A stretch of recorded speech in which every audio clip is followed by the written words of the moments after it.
모두에게 사랑과 평안의 인사를 드립니다.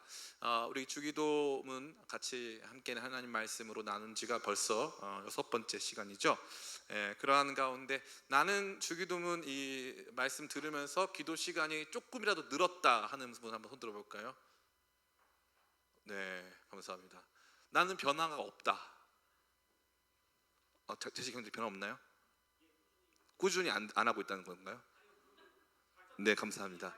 네, 감사하고요. 네, 그래서 대부분의 분들은 조금씩 이렇게 변화가 있고 또 좀 부끄러워서 말씀을 못 하시는 것 같은데, 이제 그래도 소소한 삶의 변화와 또 기도에 대한 마음에 약간의 다소간의 의무감이 생기셨을 줄을 믿습니다. 우리가 함께 나눴던 이 말씀은 우선적으로 기도의 대상이신 하나님 아버지와의 복된 관계성이 어떠한 것인가를 저와 여러분에게 알게 했어요. 하늘에 계신 누구 아버지? 우리 아버지. 우리 장재식 형제 스타일로 하자면 우리 아버지. 그래서 제가 예배인도 들을 때마다 살짝 긴장이 됩니다. 그래서 우리 아버지. 그리고 예배인도 하다가 피크 떨어지면 바로 사과를 하잖아요. 빠른 사과. 그래서 그런 것도 너무 은혜로웠어요. 너무 감사합니다. 그래서 여러분, 기도의 대상이신 우리 아버지에 대한 여러분의 사랑, 하나님과의 거룩한 교제가 충만하시길 간절히 바랍니다. 두 번째로, 기도자인 우리가 우리의 우선순위인 하나님의 나라, 또 그분의 뜻에 대해서 우리가 함께 생각해 보았죠. 그리고 지난 시간에는 날마다 그분에게 우리가 의존하고 일용할 양식을 공급받아야 함을 함께 말씀을 통해서 생각해 본 바 있습니다. 여기까지가 우리가 주기도문 안에서 함께 생각해 본 내용이 되겠죠.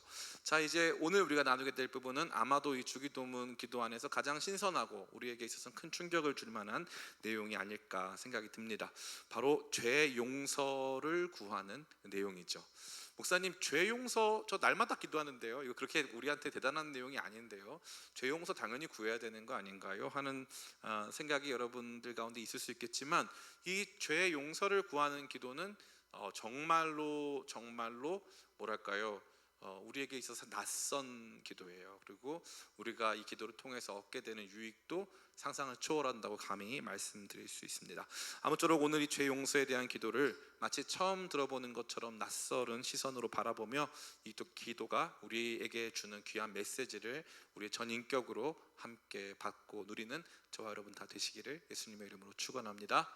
아멘. 자, 이제 우리는 그야말로 뜨거운 감자. 여러분 점심 먹었나요? 오늘 우리 포테이토 킴 셰프님이 감자전을, 어저께 제가 사실 아침 새벽 6시부터 교회에 있었거든요.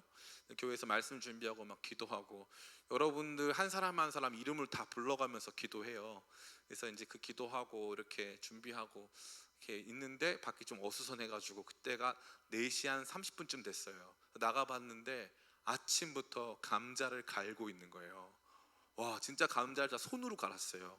오늘 먹은 감자전이 맛있었죠? 네, 너무 맛있어요. 근데 이건 다 손으로 갈았고, 우리 포테이토 킴 셰프님이 정말 정성껏 이거 한 거여서 너무나 맛있었고, 김치도 우리 김세한 형제 손으로 많이 만졌거든요. 그래서 진짜 많이 만졌어요. 그래서 와, 나 저거 내일 먹을 수 있겠어. 근데 까먹었어 내가. 그래서 먹었어. 또 맛있더라고요. 그래서 너무 놀랐어요. 그래서 나트륨이 너무 많이 들어갔어. 그래가지고 진짜 눈 많이 불 것 같아요. 그래서 그런 생각이 드는데, 어쨌건 너무 맛있게 해줬어요. 뜨거운 감자 했더니 하필이면 오늘 감자가 나왔네요. 네, 감사합니다. 여러분 진짜 너무 자랑스러워요. 저는 페북에도 올렸거든요. 저는 페북한 아재니까 여러분 사진 찍어가지고 막 올려가지고, 우리 청년들이 감자전, 포테이토 킴이 감자전 했다 막 올려가지고 지금 좋아요 막 엄청 늘어나고 있어요. 10개 넘었어. 네. 늘 그 성공의 척도는 10분 안에 10개가 넘느냐, 이거 진짜 10분 안에 10개 너무 대박 나는 거예요 진짜. 어찌됐건 감사합니다. 뜨거운 감자인 우리 죄를 사하여 주시옵고라는 기도 앞에 우리가 서게 됐죠. 이 기도는 저와 여러분에게 몇 가지 중요한 사실을 일깨워주고 있습니다. 첫 번째, 이 기도가 다른 기도들보다 매우 특별하게 다루어지고 있다는 것을 우리는 본문 말씀을 통해서 알 수가 있어요. 주님, 우리의 죄를 사하여 주세요라고 하는 이 기도가 다른 기도의 제목보다 훨씬 특별하게 다루어지고 있다. 우리가 이것을 생각해 볼 수 있죠. 목사님, 뭐가 특별한가요? 이 기도만 유일하게 잠깐만, 여기서 퀴즈를 한번 내볼까요? 죄 용서가 왜 중요한 기도 제목일까? 혹시 난 알겠다. 제식이? 안 통해 이제 안 통해. 말을 해야 돼 진짜. 예. 왜 특별한 것 같아요? 가만히 살펴보세요. 먼저 이 본문의 말씀을 살펴보세요. 이게 왜 특별할까? 왜 일용할 양식이 달라는 기도보다 왜 이 기도가 더 특별하게 다루어질까? 예, 우리 성현 형제 앞에 앉으면 이런 또 십자가가 있는 거예요. 뭐가 특별해 보이나요? 그러면 우리 주영 형제, 예, 제가 개인적으로 굉장히 좋아하잖아요, 그죠? 제 사랑이 느껴지나요? 예, 굉장히 제가 사랑하고 있거든요. 근데 주영 형제 왜 이 기도가 특별하게 느껴지나요? 안 느껴지죠? 그게 정답일 수 있어요. 예, 감사합니다. 우리 선경 왜 이 기도가 특별하게 느껴지나요? SK 선경이니까. 사랑한다고? 갑자기 고백을 하네요. 그러면 우리 세윤 왜 이 기도가 특별할까요? 우리의 죄, 죄 용서를 구하는데 내 죄만 용서, 참 사실 굉장히 중요한 내용이죠. 내 죄만 용서해 달라고 기도하는 게 아니라 주님 푸틴의 죄를 용서해 주세요. 그죠? 그런 것 같은 거잖아요. 우리의 죄니까 이 땅에서 자행되어지는 이 총체적인 죄악에 대한 하나님의 긍휼하심과 용서를 구하고 있다는 차원에서 굉장히 특별하죠. 그러나 앞에 보면은 우리에게 일용할 양식을 달라고 했으니까 계속 여기는 어차피 1인칭 단수가 등장하지 않으니까 이것만 우리라고 하는 복수형 1인칭 복수형만 나왔다고 볼 수는 없잖아요. 그러니까 뭐 특별하긴 한데 그거보다 더 특별한 점이 있어요. 우리 정혜연 뭐가 있을까요? 예. 나 진짜 오늘 작정하고 온 거예요. 느껴지지 않아요? 진짜 한 명씩 가고 한 주씩 가고 있는 거야 지금. 목사님 전 넘어갔네요. 그 은혜인 줄 아세요. 네. 정혜연 뭐가 느껴집니까? 네, 아무것도 안 느껴지죠. 앞머리 귀여워요. 네. 이 기도 제목이 특별한 이유는 다 안도의 한숨 다 나머지 휴. 이 기도가 왜 특별하냐면요, 이 기도만 실천이 전제되어 있어요. 그죠? 같이 한번 읽어볼까요? 12절 말씀 같이 읽어보겠습니다. 시작. 우리가 우리에게 죄 지은 자를 사하여 준 것 같이 우리 죄를 사하여 주시옵고. 그러니까 우리가 다른 사람의 죄를 용서해 주니까 하나님도 용서해 주세요 라고 하는 우리 실천과 죄 용서, 하나님의 죄 용서가 연결된 것 같은 느낌을 강하게 주죠. 이것만 그래요. 이것만. 되게 신기하죠. 하나님 죄 용서해 주세요. 그런데 너 그냥 오면 안 돼. 죄 용서를 구하려면 네가 먼저 용서해야 돼 라고 말하고 있는 유일한 기도예요. 그러니까 우리는 그동안 예수님 어떻게 믿었냐면 머리로 믿었어요. 그래서 제가 최근에 읽고 있는 그 제임스 스미스의 이 습관이 영성이다 그 책에 보니까 우리에게 신앙, 우리가 생각하는 신앙인의 인간관은 뭐냐면 뇌가 달린 막대기래요. 와, 머리로만 믿어가지고 뇌가 달린 막대기. 그러니까 이 신앙이 우리의 삶에 미친 영향이 없기 때문에 머리로만 믿는 거예요. 그래서 이러한 실천이 나왔다는 것에 대해 사람들이 두 가지 반응이에요. 놀라운 반응을 하든지 아니면 아예 무시하든지. 그런데 이 기도는 보통 기도가 아니에요. 죄 용서를 간구하고 있는데 이것이 실천을 전제하고 있다. 우리가 누군가의 죄를 용서하고 있기 때문에 하나님 저를 죄 용서해 주세요 라고 하는 내 실천을 전제하고 있다는 것이 아주 특별합니다. 또 한 가지, 두 번째, 이 기도만 유일하게 부연 설명이 있어요. 다른 기도는 부연 설명이 없거든요. 그래서 주기도문 여러분이 외울 때 우리가 이제 아멘까지만 하고 마치잖아요. 근데 이 본문의 말씀에는 그 뒤에, 주기도문 뒤에 반드시 다시 한번 생각해야 할 추가적인 내용이 등장하고 있어요. 14절 15절 같이 한번 읽어보겠습니다. 시작. 너희가 사람의 잘못을 용서하면 너희 하늘 아버지께서도 너희 잘못을 용서하시려니와 너희가 사람의 잘못을 용서하지 아니하면 너희 아버지께서도 너희 잘못을 용서하지 아니하시리라. 아멘. 여러분 앞에 나온 기도 여러 가지 제목이 있었는데 그 내용 중에 유일하게 주님 우리의 죄를 용서해 주세요, 우리가 누군가의 죄를 용서하고 있습니다. 제가 지금 하는 게 다 직역이에요. 주님 우리의 죄를 용서해 주세요, 우리가 누군가의 죄를 용서하고 있습니다. 미완료 시제거든요. 계속 용서하고 있다는 거예요. 우리가 계속 용서하고 있으니까 우리의 죄를 용서해 주세요. 그리고 나서 기도 끝난 다음에 부연 설명해 주는 게 뭐냐면 너희가 사람의 과실을 용서하지 않으면 너희 하늘아버지께서도 용서하지 않을 것이고 너희가 사람의 과실을 용서하면 너희 하늘아버지께서도 용서하실 것이라고 하는 부연 설명을 가진 유일한 기도 제목이 바로 이 죄 용서와 관련된 기도다라는 거예요. 너무 특별하죠. 그러니까 정말 특별한 기도가 맞아요. 이게 정말 재미있는 거죠. 이러한 이 기도의 중요성과 독특성을 먼저 생각해 볼 필요가 있어요. 두 번째, 이 죄 용서의 기도가 매일 드리는 기도라는 것이 특이해요. 매일 드리는 기도. 주기도문은 언제 드리는 기도라고 그랬어요? 오늘 우리에게 일용할 양식을 구한다고 했으니까 매일의 필요를 구하는 거니까 주기도 역시, 죄 용서 역시 매일 필요한 것이었다라는 것을 우리에게 알려주는 기도라 할 수 있습니다. 세 번째, 이 기도의 독특성은 뭐냐 하면은 바로 우리가 용서받고자 하는 죄와 잘못이 도대체 무엇이냐를 매우 독특하게 가르쳐주고 있다는 점이 특이하다는 거예요. 여기서 우리 죄를 용서해 달라고 할 때 이 죄가 원래 헬라어에서 대부분의 죄는 뭐냐면요, 하나님께서 원하지 않는 삶, 하나님께서 싫어하시는 행위나 마음 상태, 하나님이 없는 우리의 삶, 이것을 죄라고 하잖아요. 근데 이 죄를 원래 헬라어로 뭐라고 하냐면은 이 하마르티아라고 해요. 하마르티아. 여러분 알고 계시면 너무 좋아요. 하마르티아. 이거 뭐 상식에 가까운 거죠. 상식에 가까운. 최소한 우리 기쁨의 교회 청년이다 그러면 하마르티아. 너는 상당히 지금 너의 행동은 하마르티아 같구나. 뭐 이렇게 말할 수가 있는 거예요. 너 얼굴이 진짜 하마르티아야. 뭐 이렇게 말할 수가 있는 거죠. 예. 근데 놀랍게도 여기 등장하는 우리 죄를 용서해 주시옵고라고 할 때 이 죄는 하마르티아가 아니에요. 굉장히 재미있어요.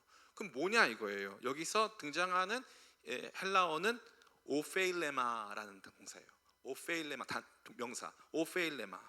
이거는 1차적인 의미가 있어요. 그래서 뭐라고 하냐면 따라해 볼까요? 부채. 예, 부채. 그래서 이렇게 더울 때 붙이는 부채 말고 혹시 여러분 부채도사 아나요? 실례합니다. 실례 모르나요? 유머 1번지 이거 부채도사 감사합니다. 부채, 빚이라는 거예요. 빚. 오페일레마는 1차적인 의미가 빚이에요. 빚. 그래가지고 여기 보면은 12절에 보니까 우리가 우리에게 죄 지은 자를 사하여 준 것 같이, 여기에서도 아페임이라고 하는데 이 아페임이는 빚을 탕감해 주다, 그냥 보내다, let go, 그냥 보내다, 그냥 간과하다, 이 뜻을 갖고 있어요. 적극적인 의미에서 죄를 용서하고 죄를 씻는다기보다는 그냥 빚이 있었는데 빚을 탕감해 준다, 그냥 그 모든 것들을 그냥 없는 셈 쳐준다, 이러한 의미를 갖고 있다는 거죠. 그래서 대부분의 영어 성경에 이게 이제 우리가 우리에게 죄 지은 자를 사하여 준 것 같이 해서 여기가 다 영어 성경이 debt, 빚으로 표현되어 있어요. 빚. 그러니까 여기 참 신기한 거예요. 그래서 우리 죄를 용서해 달라고 했을 때 하나님께 우리의 죄 사함을 구하고 있는 우리가 하나님께 요청드리는 것은 우리 빚 갚아 주세요라는 거죠. 하나님 우리 빚 갚아 주세요. 이걸 말하고 있는 거예요. 이 빚이라고 하는 것은 일종의 의무죠. 의무. 내가 마땅히 돌려드려야 될 것, 마땅히 드려야 될 것을 하나님께 늘 우리가 받고 있는데, 늘 받고 있는 것에 합당하게 뭔가를 돌려드려야 되거든요. 하나님께 우리의 젊음, 시간, 지능, 우리의 능력, 우리의 건강함, 우리의 관계, 우리의 모든 것을 받고 있잖아요. 모든 것을 받고 있는데 이제 그것이 하나님께로부터 진 빚이라는 거예요. 근데 그 빚을 갚을 수 있다 없다? 못 갚는다. 못 갚고 있다. 오히려 그것에 부합하지 않는 삶을 삶으로써 그 빚을 갚을 수 없고 그 빌려온 삶에 대한 책임을 다할 수가 없는 그 상태가 우리 가운데 있음을 이 말씀은 보여주고 있는 거죠.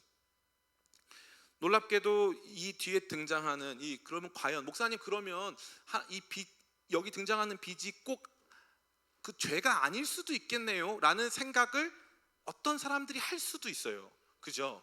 왜냐하면 1차적인 의미가 죄가 아니니까, 빚이니까. 그래서 그거 오해할까봐 14절 15절에 부연 설명해 주고 있는 거예요. 그게 뭐예요? 아까 제가 14절 15절 띄워주세요. 제가 읽어드릴게요. 너희가 사람의 잘못을 용서하면, 그죠? 이게 재밌게도 12절에 보니까 우리가 우리에게 죄 지은 자를 용서하오니 우리의 죄를 용서해 주세요라고 되어 있는데 14절 15절에는 그 죄라는 단어 오페일레마라는 단어가 없어졌고 대신에 여기 사람의 잘못이라고 되어 있죠. 사람의 잘못. 이 사람의 잘못도 놀라운 것은 하마르티아, 죄가 아니에요. 이 사람의 잘못이라고 하는 것은 다른 것이 아니라 파라프토마라는 건데, 파라는 옆에 있다라는 거고 핍토는 넘어지다는 거예요. 같이 넘어진다 이 뜻이죠. 한마디로 지하철에서 옆 사람 발을 밟는 거예요. 이렇게. 그러면 그 사람이 발을 헛디뎠는데 누가 피해를 받나요? 내가 피해를 보는 거예요. 그죠? 옆 사람의 과실, 발을 밟았어. 이게 나한테 어마어마한 아픔을 줬어. 근데 그거에 대해서 용서해 주라 이 말이죠. 그럼 이거 역으로 생각해 본다면, 내가 이 사람에게 잘못된 행동을 함으로써 피해를 준 것, 이러한 잘못과 과실, 이걸 우리가 누구한테 범할 수 있다? 하나님께 범할 수 있다 이 말이에요.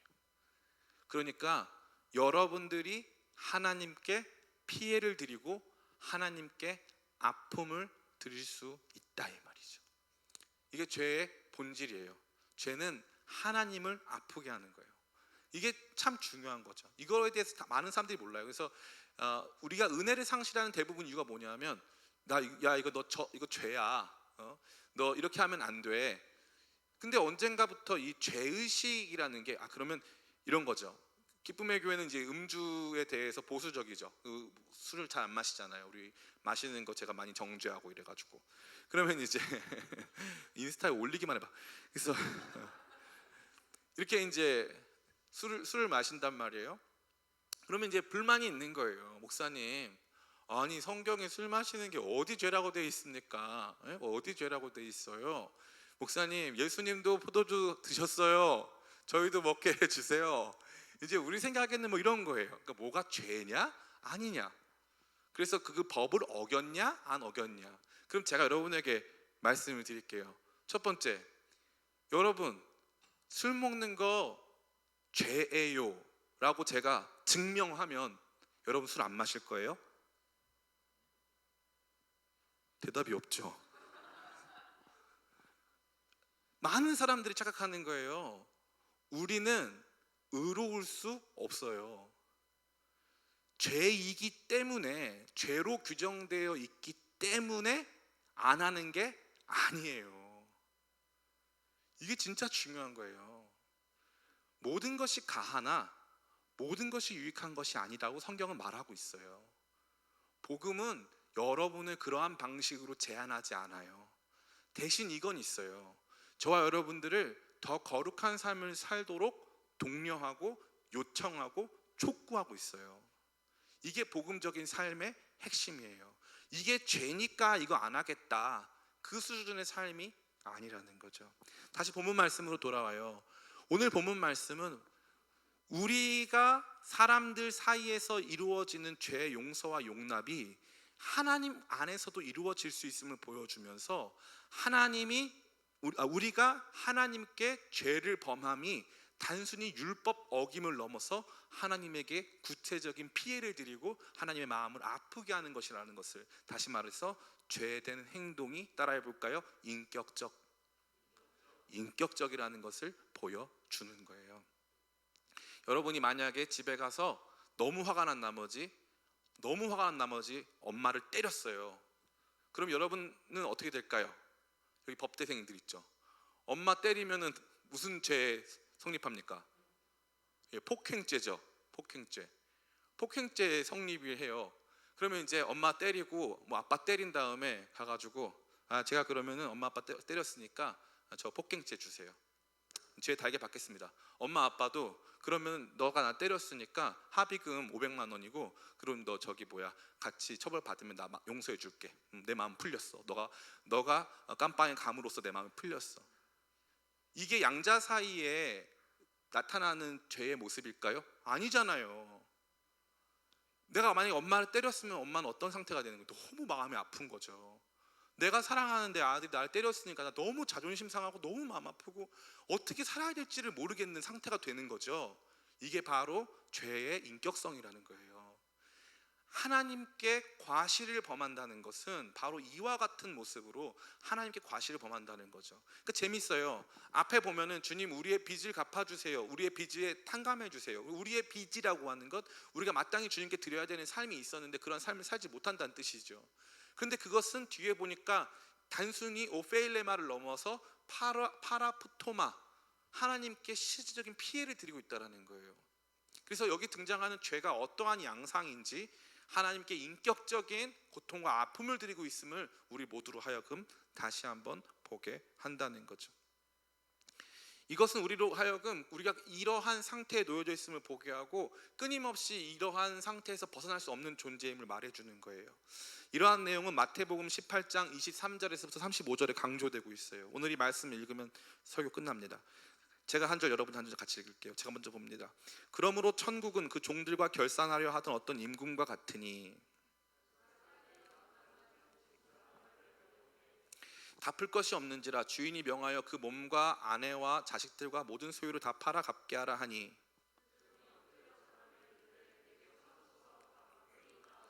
그 종의 주인이 불쌍히 여겨 놓아 보내며 그 빚을 탕감하여 주었더니,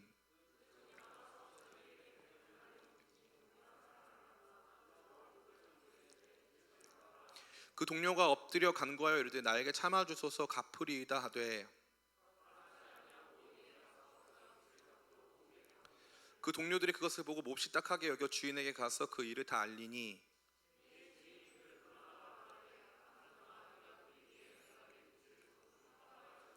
너를 불쌍히 여김과 같이 너도 내 동료를 불쌍히 여김이 마땅하지 아니하냐 하고,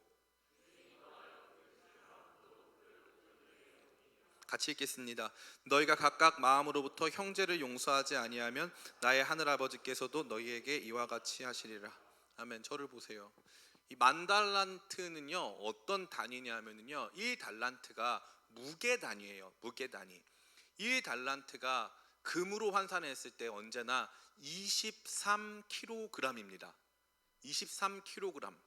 이게 얼마나 큰 거냐면은 금 한 돈이 몇 g인 줄 알아요? 3.16인가 그러죠. 금 한 돈, 여러분이 알고 있는, 야, 저 사람 10돈짜리 목걸이 했어, 뭐 50돈짜리 목걸이 했어, 100돈짜리 해봤자 300g이라는 거예요. 뭐 기천만 원 하겠죠. 그런 거 해봤자 300g이라니까요. 근데 한 달란트는 23kg이에요. 제가 이거 보수적으로 잡은 거예요. 가장 낮게 잡은 거예요. 학자들 연구에 의하면 가장 낮은 수치가 23kg이다 이거죠. 그럼 만 달란트면은 23 곱하기 만을 해야 되는 거예요. 그러면 대략 236톤 정도 돼요. 금. 도대체 뭐 하려고 빚을 이렇게 줬을까? 아니 빚을 진다. 뭐 구글이세요? 뭐 아니 이거 진짜 너무 빚을 많이 진 거 아니야? 그거 거의 비트코인 아닌가요? 이거 진짜 이 정도면? 너무 놀랍지 않아요? 무슨 사업을 했는지는 모르겠는데 구글이나 뭐 이런 것도 아마 이 정도 돈이면 살 거예요. 근데 이거를 못 갚은 상태가 된 거야. 그죠? 못 갚아 이거를. 그래서 이 사람이 뭐라고 말하냐면은 주인이 25절에 갚을 것이 없는지라 주인이 명하여 그 몸과 아내와 자식들과 모든 소유를 다 팔아 갚게 하라 하니까 이 사람이 뭐라고 하냐면 참으소서 내가 갚겠나이다 말을 해요. 갚을 수 있을까 없을까? 못 갚아요. 이 만달란트 빚이라는 건 절대 갚을 수 없음의 상징적 숫자예요. 절대 갚을 수 없어요. 근데 지금 그러면은 아내와 자식을 노예로 팔아서 너 집 있는 거 소유로 팔아서 갚으라고 말했어요. 근데 이 사람은 그것도 팔겠다 못 팔겠다? 못 팔겠다는 거예요. 못 팔겠다.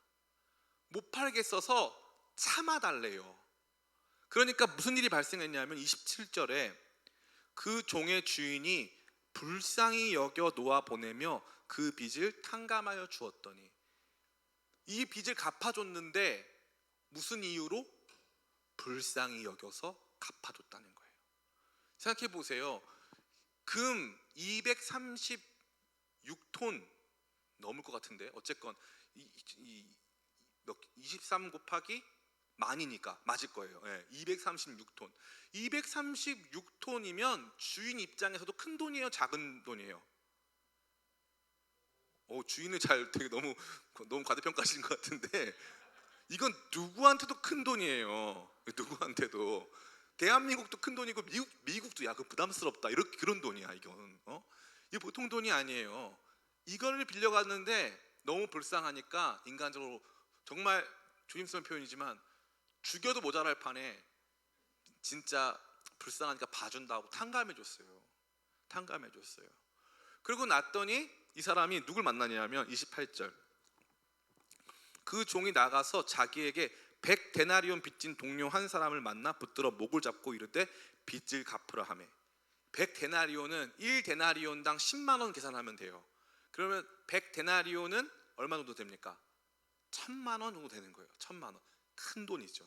큰 돈이죠. 근데 방금 나는 얼마를 탕감받았어요? 금 236톤을 탕감받았어. 그냥 저 웃음이 나오는 거예요. 난 방금 그거 탕감받았어. 무슨 이유로? 잘생겨서? 뭐 불쌍히 여겨줘서. 그냥 못 갚어. 이건 갚을 수가 없는 돈인데 너무 불쌍하니까 탕감시켰다 이 말이에요. 근데 나는 가가지고 나한테 빚 100데나리온 1000만 원 빚진 사람한테 어떻게 행동하냐 하면은 붙들어. 일단 붙들었어. 그 다음 어떻게 했어? 초크, 목을 잡았어. 주짓수 했나봐. 주짓수 붙들고 목 잡아가지고 이거 딱 도복으로 딱 하는 거 있잖아요. 이거 초크 그런 거. 초크 딱 걸었어. 그 다음에 빚 갚어 했어요. 너무 이 사람 지금 갑자기 태도가 너무 돌변했죠. 우디르급 태세 전환이 일어났는데요. 그러고 나가지고 똑같이 말했어요. 29절 이 말은 똑같은 말이에요. 그 동료가, 이 사람은 주인도 아니고 동료예요. 친구란 말이에요. 동료가 엎드려서 간구하여 똑같이 말했어요. 이르되 나에게 참아주소서 내가 갚으리이다. 똑같이 말한 거예요. 똑같이. 그럼 나는 금 236톤을 탕감받았기 때문에 얘가 너무 안타까운 모습으로 엎드려가지고 한 번만 봐주세요. 나 갚을게요 했는데 주짓수 기술 걸어놓고서는 그 다음에 뭐라고 하냐면 이렇게 되어 있어요. 30절에 허락하지 아니하고 이에 가서 그가 빚을 갚도록 옥에 가두거늘. 너무 치사한 거 아니에요? 옥에 가두면 빚을 어떻게 갚아요? 일을 못하는데. 이건 무슨 뜻이에요? 빚을 정말 갚으라고 기회를 준 거예요? 아니면 갑질하는 거예요? 갑질하는 거예요. 누구한테 요만큼만 받을 게 있으면 갑질하고 있는 거예요. 기가 막히지 않아요? 요만큼만, 누가 나한테 요만큼만 잘못하면 나는 갑질하는 거예요. 나는 하나님 아버지께 어마어마한 피해를 안겼는데 그럼에도 불구하고 날마다 용서받는 존재인데 누군가 나한테 요만큼만 잘못하면 나는 그 사람 용서해 줄 마음이 없는 거예요. 돈을 빌려갔는데 목을 조르고 돈을 빌려갔는데 감옥에 가둬요. 기가 막힌 거죠. 32절과 33절 제가 읽어드릴게요. 이에 주인이 그를 불러다가 말하되 악한 종아, 진짜 악하죠, 나쁘죠. 악한 종아, 내가 빌기에 내가 내 빚을 전부 탕감하여 주었거늘 내가 너를 불쌍히 여김과 같이 너도 내 동료를 불쌍히 여김이 마땅하지 아니하냐 하고 주인이 노하여 그 빚을 다 갚도록 그를 옥졸들에게 넘기니라. 똑같이 하겠다 이 말이에요. 똑같이 하겠다. 나도 너 그러면 이제 용서 안 해줄 거야. 용서 안 해줄 거야. 그러니까 이 내용이 뭘 말해주는 거예요? 그러니까 우리가 날마다 하나님께 빚을 지고 있는 상태고 이 빚을 다 갚을 수가 없어서 하나님께 날마다 탕감을 요청해야 되는 사람 수준이라는 거예요. 한 번 빚진 게 있어서 그것을 한 번 탕감받은 수준이 아니라 사실은 매일매일 빚을 지고 있고 단순 이자가 아니라 원금을 맨날 빚지고 있는 상태여서 하나님께 맨날 갚아야 되는데 갚지 못한다 이거죠. 하나님이 선한 일을 하라고 주신 삶의 시간, 삶의 기회, 삶의 능력 이런 것들로 내 욕망 채우고 나에게 잘못된 일 요만큼만 하면 그 사람 가서 갑질하고 목 조르고 그 사람 내 발밑에 두어야 속이 시원한 사람인 것처럼 행동하는, 그야말로 양심에 화인 맞은 것 같은 사람들로 살고 있지는 않는가라고 말하고 있는 것입니다. 자, 그렇다면 오늘 이 말씀이 저와 여러분에게 기도와 관련돼서 어떤 교훈을 주고 있어요? 따라해 볼까요? 신자의 참다운 기도는 죄인의 기도. 이 너무너무 중요한 거예요. 우리가 주님 앞에 나아갈 때 이 죄인의 기도로 나아가야 한다는 거예요. 주님의 은혜를 간구하고 주 앞에 갚을 것이 없음에 대하여서 안타까워하며 주님의 은혜를, 주님께서 갚아주심, 탕감하여 주심을 바라보며 나아가야 된다는 거죠. 우리가 이쯤에서 주기도문을 한번 분석할 필요가 있어요. 주기도문에는 몇 가지의 기도 제목이 나올까요? 맞추는 사람에게는 제가 지금 하트를 드릴게요. 나 연습한 건데 정말 별로네요. 몇 가지 기도가 나옵니까? 기도 제목 첫 번째 뭐예요? 아버지의 이름이 거룩히 여김받음. 두 번째 뭐예요? 나라가 임하심. 세 번째 뭐예요? 뜻이 하늘에서 이루어진 것 같이 땅에서도 이루어짐. 그 다음에 네 번째 기도 뭐예요? 일용할 양식. 다섯 번째 뭐예요? 죄 용서. 맞죠? 그리고 마지막 여섯 번째 뭐예요? 시험에 들지 않게 하시고 악에서 구하시옵소서. 이 시험에 들지 않게 하시고 악에서 구하소서도 하나예요. 하나. 그러니까 총 6가지의 기도 제목이라고 할 수 있죠. 놀랍게도 정확히 3개는 하나님 아버지를 위한 기도예요. 아버지의 이름이 높이 올림을 영광을 받으시고 아버지의 나라가 임하시고 아버지의 뜻이 이루어지길 원합니다. 그 뒤에 3개는 우리를 위한 기도죠. 그죠? 일용할 양식 공급해 주시고 죄 사해 주시고 악한 자들에 의한 시험에 빠지지 않도록 우리를 구원하소서라고 말하고 있는 거예요. 이 총 3가지 기도죠. 처음 3가지는 하나님의 어떠하심에 대해서 말하고 있죠. 하나님은 높임받기에 합당하신 분이고 하나님 나라가 존재하고 그 나라가 임하고 있고 하나님께서는 하늘에서 뜻하신 바를 이 땅에서 이루고자 하시는 분이라고 하는 우리의 기도 대상이 되시는 하나님에 대해서 말해주고 있어요. 그러면 이 뒤에 3가지는 정확하게 우리 자신에 대해서 말해주고 있는 거죠. 그래서 우리가 하나님의 공급이 필요한 존재, 맞죠? 두 번째는 하나님의 용서와 죄사함이 필요한 존재, 맞죠? 세 번째는 하나님의 구원이 필요한 존재, 이것을 보여주고 있는 거예요. 그러니까 하나님 앞에 나아갈 때 우리는 전적인 공급자이신 하나님께 나아가는 의존자의 모습으로 기도하고요, 날마다 주님 앞에 죄를 범하고 주님 앞에 빚을 쌓아가는, 우리가 갚아야 할, 우리가 치러야 될 빚을 쌓아가고 있는 그러한 죄인의 모습으로 나아가 기도하고 하나님 앞에 구원을 요청하고 있는 사람으로 나아가야 된다, 이 말이에요. 이 기도야말로 저와 여러분 모두에게 있어서 우리의 죄인됨을 기억하게 하고 날마다 그러한 모습으로 기도할 수 있도록 도와주고 있는 것이죠. 여러분의 기도가, 저는 이러한 기도가 되기를 간절히 축복합니다. 두 번째, 여기에서 중요한 것은 반드시 실천이 전제된 기도라는 거예요. 이 실천, 아까 설명드린 건 다 너무 기니까 나랑 설교 한번 더 들으시면 될 것 같고요, 이 실천의 동기를 강하게 얻게 하는 기도라는 거죠. 그죠? 왜냐하면 우리는 날마다 죄사함을 받아야 되는데 우리가 다른 사람의 과실을 용서하지 않으면 죄사함을 받을 수가 없는 존재라는 거예요. 그렇기 때문에 우리는 반드시 그 실천, 죄사함, 죄 용서의 실천을 해야만 하는 존재라고 이 말씀은 말해주고 있는 거예요. 여기서 중요한 게 뭔 줄 알아요? 따라해 볼까요? 부채감. 이게 제일 중요한 거예요. 부채감. 혹시 빚져본 적 있다? 나 빚져본 적이 있다. 친구 사이에서 빚져본 적이 있다. 제식이 얼마까지 빚져봤나요? 빚을 주었다는 거죠. 빌려본 적은 없나요? 있어요. 얼마까지 빌려봤어요? 10만 원. 그 10만 원 빌린 친구에게 어떤 상태가 되던가요? 별거 없었어요. 양심에 화인을 맞아가지고. 제가 이제 충북 제천 사람들을 진짜 좋아하는데, 진짜로 충북 제천 정말 좋아하는데, 충북 제천에 이제 베이스 기타를 굉장히 잘 치는 친구가 있었어요.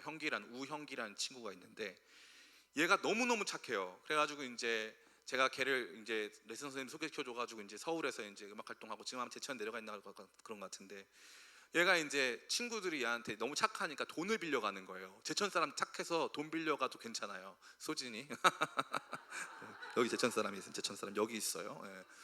그 돈을 빌려갔는데 이제 친구들이 자기한테 돈을 맨날 빌려간대요. 그런데 자기한테 돈을 빌려간 친구가 옷을 샀대요. 근데 그 옷이 되게 좋은 옷이어서 자기한테 빌린 돈을 갚고도 남는 금액에 옷을 샀다는 거예요. 그런데 내 그 돈을 안 갚는데, 그래서 갚으라고 말하고 싶은데 조금 민망해서 말을 못하고 있는데 그 친구는 그걸 다 까먹었다는 거예요. 그러면 여러분이 느끼기에 돈을 빌려간 친구는 무슨 감이 없는 거예요? 부채감이 없는 거예요. 채무감이 없는 거예요. 채무감. 이 말씀은요, 저와 여러분에게 일종의 부채감을 주는 거예요. 목사님, 이 부채감은 나쁜 거 아닌가요? 좋은 거예요. 좋은 거예요. 왜냐하면은 이 부채감은 날마다 그 빚이 쌓아져 간다라고 하는 부채감이 아니라, 날마다 그 빚을, 내가 어마어마한 빚을 지고 있는데 그것을 날마다 갚아주시는 하나님의 은혜의 부채감이거든요. 그게 우리 가운데 없어지기 시작하면 그때부터 우리는 타인의 잘못을 용서할 수가 없는 존재가 되어지는 거죠. 그래서 이 부채감을 가진 사람들에게는 날마다 내가 하나님 앞에 어떤 존재인데 내가 누구한테 이것을 전가하고 누구를 힘들게 하고 누구에게 용서하지 못할까, 이런 마음을 갖게 된다는 거예요. 참 신기한 것이 아닐 수 없어요. 저는 여러분들이 이것을 깨닫기를 간절히 축복합니다. 은혜 받은 사람들은 언제나 고백하는 게 있어요. 내가 죄인입니다 라는 것을 고백해요. 내가 어떠한 죄악 가운데 있는지, 그 죄의 무게, 이런 것들을 언제나 기억하고 경험하게 된다는 거죠. 누구 앞에서? 하나님 앞에서. 오늘날 우리에게 있어서 구원은 너무 쉬운 거예요. 그런데 하나님께서 그 구원을 우리 가운데 주시기 위해서 하나님께서 하신 희생은 너무 크신 거죠. 하나밖에 없는 아들 예수 그리스도를 우리의 죄를 위해서 십자가에 내어주셨거든요. 제가 너무 안타깝게 생각하는 게, 오늘날 우리 청년 세대는 너무나도 개인적이고 너무나도 자기 중심적이어서 하나님 아버지의 희생에 대해 생각한 적이 없어요. 참 재밌어요. 하나님을 알고자 하는데 우리가 하나님께로부터 얼마나 큰 은혜를 받았는가, 다 갚을 수 없는 그 사랑을 받았는가에 대해서 민감하지 못해요. 근데 그것은 이 시대의 문화 때문이에요. 모든 것을 비인격화하는 것이죠. 요즘에 빚을 낼 때, 돈을 빌릴 때 아는 친구한테 빌려요? 아니면은 토스뱅크에서 빌려요? 돈 안 빌리죠. 안 빌려봤죠. 예, 감사합니다. 감사한 일이에요, 그것도. 아는 친구한테 돈 빌리는 경우는 별로 없어요. 우리는 얼마든지 비인격적으로 쉽고 간단하게 그냥 냉담한 상태로 놓일 수 있는 관계를 선호하고 그러한 종류의 서비스를 받아요. 그리고 서비스에 대한 대가를 비인격적으로 주는 걸 좋아하죠. 근데 예전에는 내가 등록금이 없으면은 누구한테 가서 부탁을 해요. 그럼 그 사람도 그거 챙겨주려고, 어떻게든 만들어주려고 노력을 해요. 그래서 그것을 받아가지고 이제 도움을 받고 도움을 주면서 살아가는 거죠. 성공하는 사람들은 반드시 그걸 알아요. 세상에는 절대 나 혼자 살 수가 없기 때문에 나는 철저히 도움 받아야 되는 존재라는 사실을 기억하죠. 근데 많은 사람들이 지금 그걸 잘 몰라요. 우리가 지금 여기에 있는 거 다 하나님의 은혜거든요. 우리가 이 땅에 살아가는 거 다 하나님께서 우리가 값없이 내어주신 은혜거든요. 그 은혜의 부채감을 상실했을 때 우리는 그 어떠한 실천적 동기를 발견할 수가 없어요. 그래서 이 말씀은 저와 여러분 모두에게 강력한 실천적 동기를 제공하고 있는 거예요. 마지막 세 번째, 따라해 볼까요? 우리의 용서함이 하나님이 우리를 용서하심을 만든다. 이걸 경험하는 거예요. 그 실천을 했을 때 내가 나를 용서했는데 내가 내 이웃을 용서했는데 하나님이 나를 용서해 주시는구나 라는 것을 경험하게 되는 거죠. 저는 개인적으로 굉장히 좋아하는 영화가 있어요. 대부 시리즈, 대부 트릴로지. 진짜 좋은 영화예요. 여러분 꼭 봐야 돼. 10번씩 봐야 돼 진짜. 많은 사람들이 대부 영화 단순히 마피아 영화나 뭐 느와르 영화 정도 생각하는데, 이거는 그야말로 예술 중에 예술이에요. 그 대부 3편에 보면은 이 대부가 교황청, 바티칸에 이제 있는 그 회사를 인수를 해요. 인수하는 과정에서 이 바티칸 안에 있는 권력 실세들이 이 대부인 이 마이클 콜레오네를 굉장히 힘들게 합니다.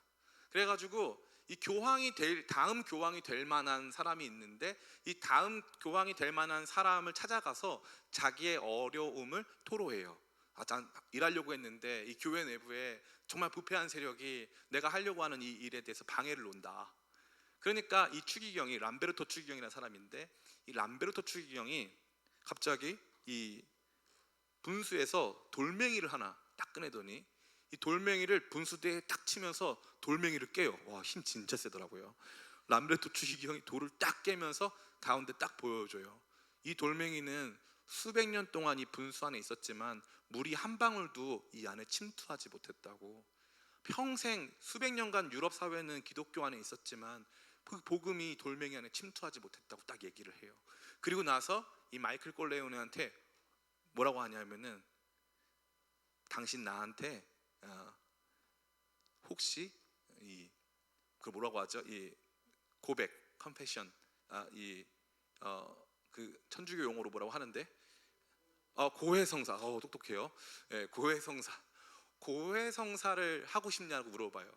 그랬더니 이 마이클 콜레오네가 뭐라고 대답하냐면, 당신은 내가 누군지 알지 않습니까? 나는 그런 것을 믿지 않습니다.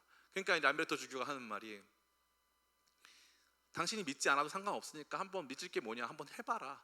그래가지고 그 자리에서 고해성사를 해요. 고해성사를 이렇게 하면서 이 마이클 콜레오네가 처음에는, 저는 제 아내를 속였습니다. 바람 폈다는 뜻이죠. 저는 살인을 했습니다. 그리고 저는 제 형을 죽이라고 지시했습니다. 그러면서 막 엉엉 울어요. 저는 제 엄마의 아들, 제 아빠의 아들인 제 형을 죽이라고 지시했어요. 그러면서 막 우는 거 있죠. 막 울어요.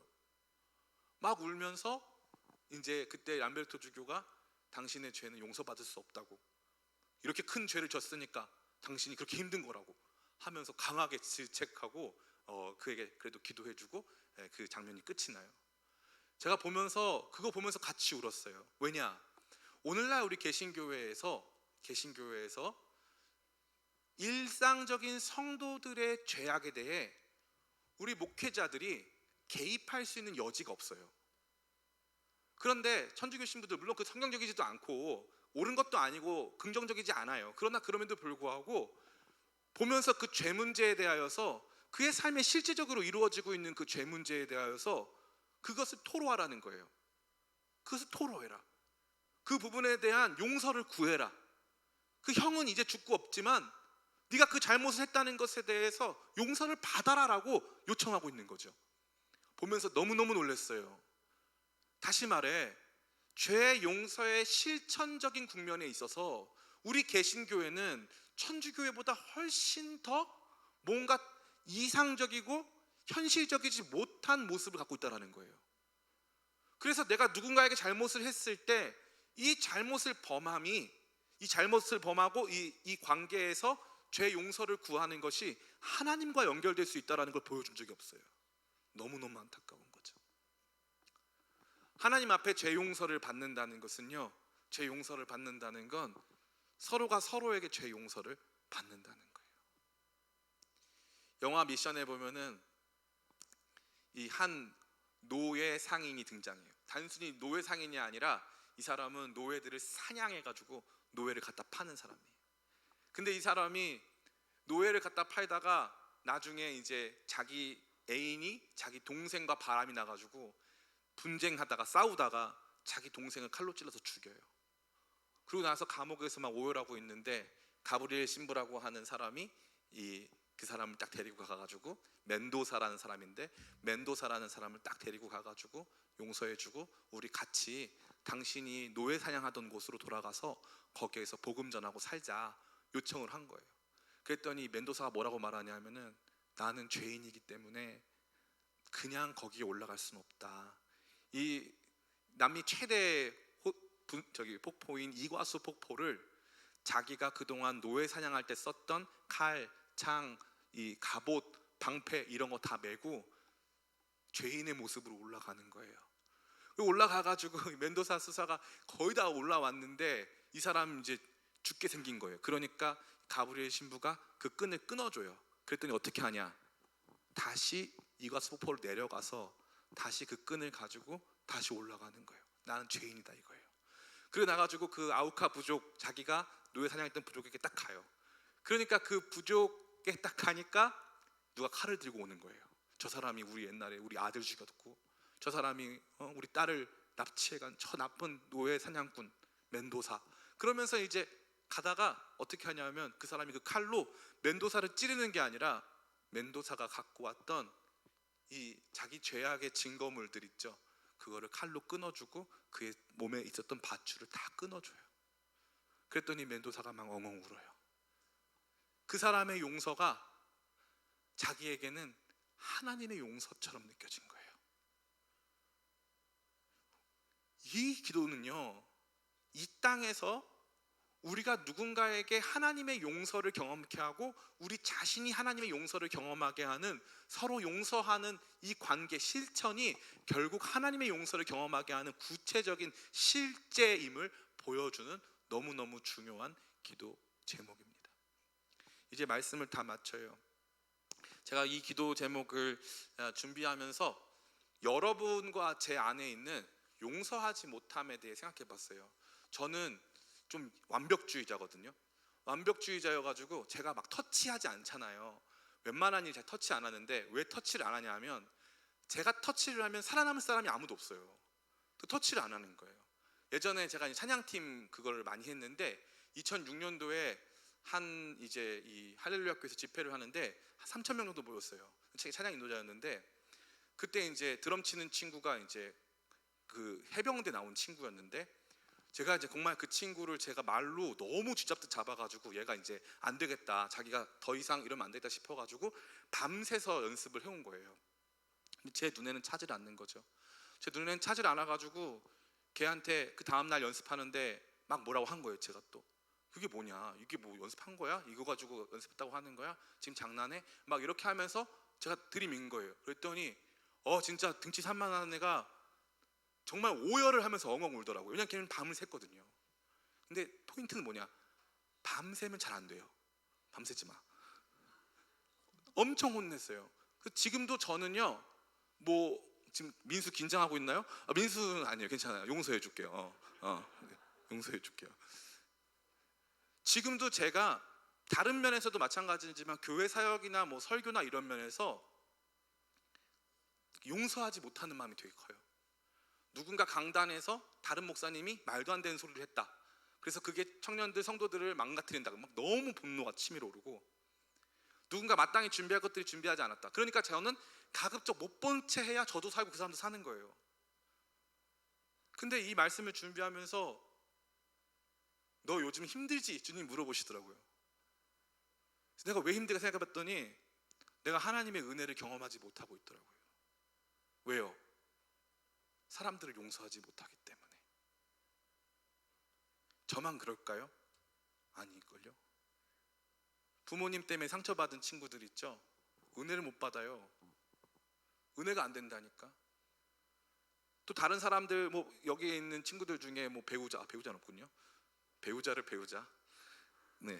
뭐 남자친구, 여자친구라던가 이성관계라던가 그 안에서 상처받은 많은 사람들이 있을 거예요. 아니면은 뭐 다른 선배라던가 이런 사람들에게, 아니면 이 세상 속에서. 그런데 이 말씀은 분명히 저와 여러분에게 말해주고 있어요. 너희가 사람의 잘못을 용서하지 않으면 너희 하늘 아버지께서도 너희 잘못을 용서하지 않으신다. 이 말의 역은 뭐예요? 너희가 사람의 잘못을 용서하면 너희도 용서받는다. 그러니까 죄사함을 위해서 기도할 때 가장 선제적으로 실천적으로 중요한 것은 너희가 먼저 용서하는 것이다. 너희는 그러한 채무감을 갖고 누군가를 용서하며 살아갈 때 하나님께서 날마다 너희를 탕감해주고 너희의 채무를 갚아주시고 너희를 안아주시고 받아주시는 일을 감당하실 것이다. 이 말씀은 저와 여러분에게 그 메시지를 던져주고 있는 것입니다. 아무쪼록 이 말씀을 통해서 저와 여러분 모두가 이 땅에서의 사람들의 연약과 과실들을 용서하고 하나님 앞에서 날마다 우리의 죄악을 탕감받는 귀한 은혜 누리시기를 예수님의 이름으로 축원합니다. 아멘. 이 시간 잠시 같이 기도할까요? 잠시 우리 같이 기도하는 가운데, 하나님, 제 안에 누군가를 용서하지